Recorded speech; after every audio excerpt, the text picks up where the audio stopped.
falta exatamente 22 dias para o novo texto da NR31 entrar em vigor. Dia 27/10/2021, a NR31, com suas novas atualizações e modificações, entrará em vigor. Você, técnico em segurança do trabalho, engenheiro, tecnólogos, estagiário, você já leu a norma na íntegra para ver quais as mudanças serão aplicadas na sua empresa? Quais as mudanças serão feitas com essa nova atualização da portaria 22.677 de 22/10/2020? Ainda não? Pois vamos dar uma olhada por cima da norma regulamentadora NR31 para saber alguns itens que foram modificados, acrescentados ou retirados. Lembrando, vamos apenas dar uma conhecida na norma. Em outro momento, nós vamos fazer aqui, vamos destrinchar a norma passo a passo, ok? Então vamos aqui no novo texto que entrará em vigor. Vamos utilizar este aqui, que é o mesmo lá, tá, pessoal? Que eu baixei, só que esse aqui a gente consegue desenhar nele e fica bem mais didático para mim e para você também. Então a norma, ela entrará em vigor 27/10/2021, caso ela não seja aí adiada, conforme outras normas regulamentadoras também foram adiadas. Essa norma, pessoal, assim como as demais normas regulamentadoras, vem agora com um sumário, que vai facilitar qualquer pessoa, exatamente isso, qualquer pessoa pegar a norma regulamentadora, aí no sumário e a encontrar um ponto, a encontrar aonde ela quer chegar, o item, aliás, tá? E aqui, já tem algo interessante aqui, pessoal, ó, o Programa de Gerenciamento de Risco, PGRTR, olha, então lembra que na NR31 tinha um Programa de Gestão de Segurança e Saúde, Meio Ambiente, Trabalho Rural, não existe mais. Aliás, ainda existe, que a norma não está em vigor, né? Quando a norma entrar em vigor, vai ser o PGRTR, que vai substituir aquele programa lá. E aqui nós vamos dar uma olhada nesse item 31.3 para ver como vai funcionar esse Programa de Gerenciamento de Risco do Trabalho Rural. Interessante que ele... Vamos ver ele, não vou dizer nada, vamos lá. Então, além do sumário, tem um objetivo, tudo certinho, mas a gente quer ver o item 31.3, que eu acho que é um dos pontos-chave, além de outras situações. Olha aqui que interessante, pessoal. No item 31.2.1.1, aplica-se somente o disposto nessa NR salvo. Então, a NR31, nós sabemos que é a NR setorial. Entretanto, porém, todavia, se existir algum caso de embargo e interdição, vai aplicar a NR3. Se existir algum vaso de pressão, fornos, trabalhos insalubres, ele vai aplicar as normas regulamentadoras, pessoal, quando aplicável. Tá entendendo? Penalidades, periculosidade, combustíveis, insalubridade, vasos de pressão, tubulação, etc. Vai seguir aqueles parâmetros. É uma norma setorial, porém, ela pode sim usufruir de outras normas regulamentadoras. Mas a gente quer ir no item 31.3. 31.3. 31.2. 31.3. Olha aqui, pessoal, ó, o Programa Gerenciamento de Riscos no Trabalho Rural. E aqui, no item 31.3.1, diz assim: o estabelecimento rural equiparado deve elaborar, olha só, estabelecimento rural que deve elaborar, implementar, custear o PGRTR por estabelecimento por mediação de segurança e saúde que visa prevenção de acidentes e doenças decorrentes do trabalho. Então, 3 características: elaborar, implementar e custear. Esse programa deve ser feito pelo estabelecimento rural ou equiparado para garantir aí e ter ações de segurança e saúde dentro do ambiente rural, ok? E aqui, 31.3.1, empregador rural equiparado, que possua por estabelecimento rural até 50 empregados, por prazo determinado e indeterminado, pode optar por utilização de ferramentas de avaliação de risco sem ser disponibilizado pela Secretaria Especial de Previdência Social para estruturar o PGTR, considerando o relatório produzido por estas ferramentas. Então vamos lá. Se o estabelecimento tiver até 50 funcionários, 49, 50, e empregados por prazo determinado e indeterminado, pode optar, é uma opção da empresa, pela utilização da ferramenta de avaliação de risco a ser disponibilizada, ainda vai ser disponibilizada pela Secretaria Especial de Trabalho. Para que essa ferramenta? Para estruturar o PGR-TR e elaborar um plano de ação considerando o relatório produzido por essa ferramenta. Então, vai disponibilizar a ferramenta, Secretaria Especial de Previdência e Trabalho, vai disponibilizar, o empregador rural equiparado vai colocar ali as suas informações, se ele tiver menos de 50 colaboradores, através dessa ferramenta vai gerar um plano de ação para ser então seguida dentro do ambiente rural. O atendimento ao item do subitem 31.3.1.1 não desobriga o empregador equiparado cumprimento das demais normas regulamentadoras. Então, vamos lá.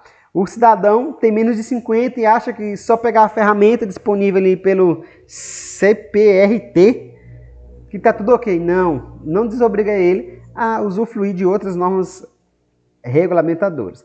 O empregado deve comunicar aos trabalhadores sobre os riscos consolidados no inventário de riscos e as medidas de prevenção no plano de ação do PGTR. Pessoal, comunicar não é só falar não. Pessoal, nós estamos expostos a risco a cobras, animais peçonhentos, a intempéries, a radiação UVB, não sei o que lá das contas. Não. O ideal é que nessa comunicação o empregador faça a comunicação, apresente o plano de ação do PGR-TR, que ele faça a lista de presença, relatório fotográfico, com assinaturas, imagens, se possível, ele mande um e-mail para todo mundo que estiver na fazenda lá também, do pessoal administrativo quanto do pessoal operacional, para evidenciar que ele realmente comunicou aos trabalhadores, que ele informou que os colaboradores estão cientes. Patrício, teste Versace, mas eu já faço na ordem de serviço.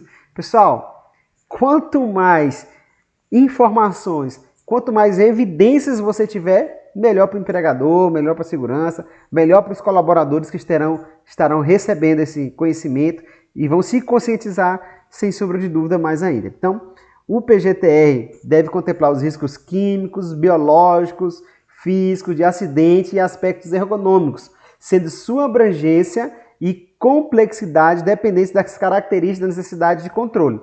Então, risco químico, físico, biológico, acidente e aspectos ergonômicos deve contemplar dentro desse programa de gerenciamento de risco de trabalho rural. O que deve incluir, pessoal?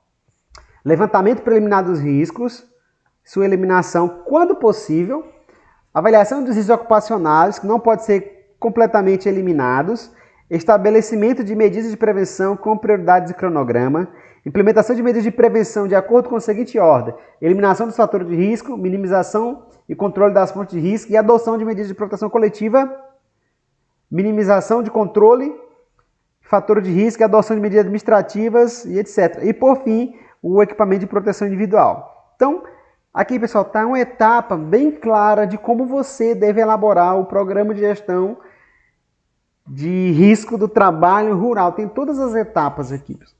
Todas as etapas. Então, eu espero que esteja ficando claro aí para sua mente. Abra sua mente, TST versátil, engenheiro versátil, tecnólogo versátil, etc. Então, aqui, a adoção de medidas individual é por último. A empresa deve eliminar o risco. Não conseguiu? Ela tem que minimizar, então, esse fator de risco. Tem que controlar através da proteção coletiva. Não conseguiu? Ela vai entregar o EPI. Ela vai ter outras medidas administrativas, né? Treinamentos, cartazes, etc. Não conseguiu de maneira nenhuma, vai entregar EPI e fazer o controle dessa situação. Então, os parâmetros para avaliação dos riscos e da exposição dos trabalhadores aos agentes químicos e físicos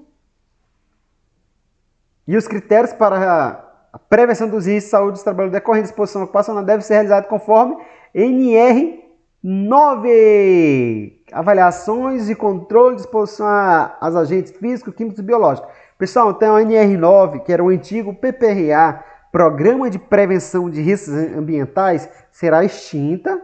Esse nome vai ser agora Avaliação e Controle de Exposição ocupacional, agente físico, químico e biológico, e lá vai dar diretrizes e os parâmetros de como você deve fazer esse controle e essa avaliação desse risco, se os trabalhadores, obviamente, estiver exposto. Beleza? Que a NR9 entrará em vigor em 3 de janeiro de 2022. O PGTR deve conter, no mínimo, inventário de risco e plano de ação. Beleza? Tranquilo, pessoal, até aí eu acho que não tem nenhuma dúvida quanto a isso. O inventário de risco ocupacional vai completar, no mínimo, caracterização dos processos e ambiente de trabalho, caracterização das atividades, descrição dos perigos e das possíveis lesões e agravos dos colaboradores, dados da análise preliminar ou do monitoramento das exposições de agentes físicos, químicos e biológicos, conforme nos termos 31.8, beleza? Avaliação, foi demais. Avaliação de risco, incluindo a classificação para fim de elaboração do plano de ação, critérios adotados para avaliação de risco e tomada de decisão. Não, só avaliar não. Tem que ter uma decisão, tem que ter um plano de ação, tem que ter prazos e metas estabelecidas e claras para que a empresa possa cumprir as metas estabelecidas dentro do programa de gerenciamento de riscos ambientais de risco do trabalho rural, né? O PGTR deve ser revisto a cada 3 anos ou quando ocorrerem inovações e modificações nas tecnologias, ambiente, processo, condições, procedimento, organização de trabalho ou quando identificado alguma inadequação ou insuficiência da avaliação dos perigos e na adoção das medidas de prevenção. Então, o meu ponto de vista, isso aqui é muito interessante, porque a cada 3 anos você pode fazer, você deve ser revisto, mas eu vou esperar 3 anos para me rever meu PGR-TR? Não, pessoal. Você pode fazer as suas avaliações aí a cada 1 ano e meio, a cada 2 anos, que é até melhor você ter um documento mais conciso. Mesmo que não mude, não tem problema. Até 3 anos, a cada 3 anos, tudo bem? Acho que ficou claro. Ah, eu tenho que esperar 3 anos? Não, tem algumas informações aí. Ou teve inovações em máquinas, equipamentos, tecnologia, ambiente, processo, condições? Teve. Esse programa deve ser revisto. O programa deve estabelecer trabalhos com animais, incluindo imunização, manipulação, eliminação, etc. Orientação aos trabalhadores quanto aos procedimentos adotados na ocorrência de condições climáticas extremas e interrupção das atividades. Organização do trabalho. Opa, foi demais. Organização do trabalho. Os impactos da sua saúde. As definições de condições de trânsito, trabalhadores, veículos, nas vias próprias, internas, circulação, etc. Se vocês já trabalharam em fazendas, pelo menos as fazendas que eu conheço, que eu já trabalhei em fazendas mesmo, né? De gado, soja, etc. Os colaboradores vão atrás na caçamba de uma caminhonete. Na caçamba de caminhonete. Não sei se é essa a sua realidade. Deixe aqui nos comentários se você já trabalhou dessa maneira. Cara, quando eu vi aquilo, ô louco, isso. Então tem que conter eliminação dos locais de trabalho, de resíduos, prevenindo o processo produtivo, localização do trabalho e faixa de segurança. E 31.3, as ações de prevenção em saúde ocupacional, de prevenção e controle ocupacional, decorrente do trabalho, devem ser planejadas e executadas com base na necessidade, na peculiaridade de cada atividade. Eu falei um pouco rápido, vou explicar. Então essas ações de prevenção de saúde ocupacional devem ser seguidas de acordo com as necessidades e peculiaridade de cada estabelecimento rural, cada atividade. Não posso tratar o cultivo de soja igual aí a criação de bovinos. São 2 realidades diferentes, por mais que são da área rural. Ok, pessoal? Então, os exames continuam, né? Empregador equiparado deve garantir exame admissional, periódico, retorno ao trabalho, mudança de função, demissional, tudo de acordo com a norma 7, né? Programa de Controle Médico de Saúde Ocupacional, o PCMSO. Esses exames devem ser executados por laboratório que tem autorização legal para funcionamento e interpretados nos constantes. Beleza? Pessoal,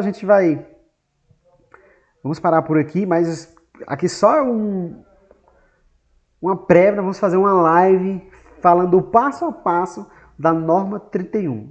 Se você quer essa live, deixa aqui nos comentários, nós vamos programar. Deixe seu like, curta, comente e compartilha para mais um profissional da área de segurança do trabalho. Bem-vindo ao canal TST Versátil.